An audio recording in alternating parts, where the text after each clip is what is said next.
Begin your drill by selecting it from the training menu. Make sure you push the seatbelt button. If you need to calibrate your environment, you can do that now. To start your lift, put your foot on the brake and make sure your controls are in neutral. Press the start button. Raise the forks to around 3 inches. Put the lift in drive or forward and press the accelerator to begin driving.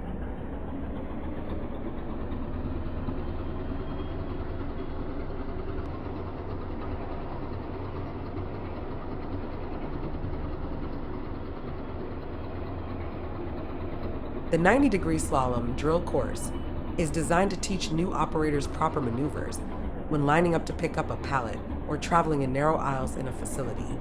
This course will require the driver to make 90-degree turns as they drive around the vertical pallets. Operators should completely stop in the correct location between the pallets.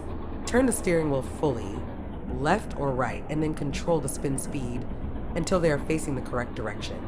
Propane lifts have a different pivot point from electric lifts and can use the inching pedal to control your turning speed.